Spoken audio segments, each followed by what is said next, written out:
Hello, dear listeners. Calibration of the hardness tester at a single point using an ultrasonic sensor. Nuances in calibrating the portable hardness tester ADL DU100 and DU110 at one point. Details or specimens should be placed on a massive iron plate for more accurate measurements. To calibrate the device, it is necessary to use a sample with a known hardness. Before starting measurements or calibration, a lubricant such as solidol or bizzle should be used. To prevent movement during measurements, the standard hardness block should be lapped to the plate. To check the device's functionality, it is recommended to perform a verification on a standard hardness block. On average, 5 to 7 measurements are required for each hardness standard. After each measurement, the sensor should be moved from the previous measuring point. Measurements must be conducted strictly perpendicular. Verify the device's operation and perform calibration verification. To verify the device's functionality, we will conduct a hardness measurement on a standard hardness block with a value of 61.2 HRC.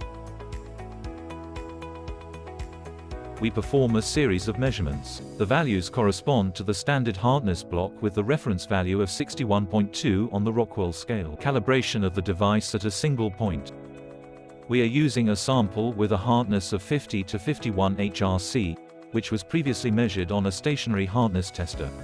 Additionally, this sample differs in characteristics of the structural alloy from the material of the standard hardness block. To prevent movement during measurements, we lap the hardness block to the plate.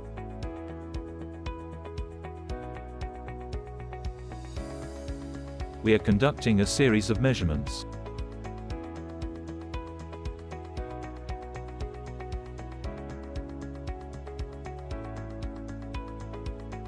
During the measurements on this sample, we notice elevated readings.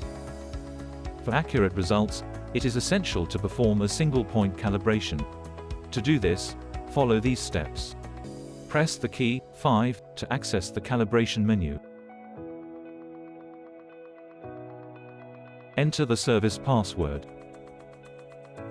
Choose the scale on which the measurements were made, in this case, the Rockwell scale. Rename the calibration and confirm the selection by pressing the OK button.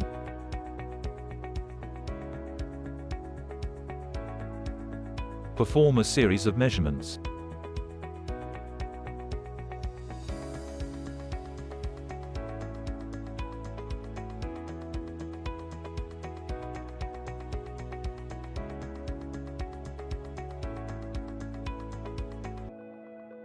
After completing the series of measurements, confirm the result by pressing the OK button and enter the reference value of 51.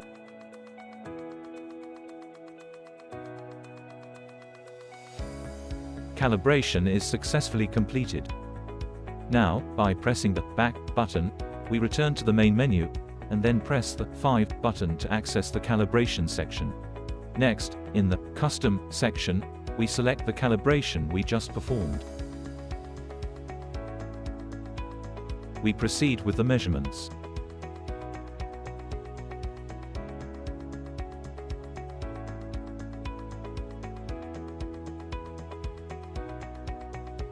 The values are accurate. The device is ready for operation.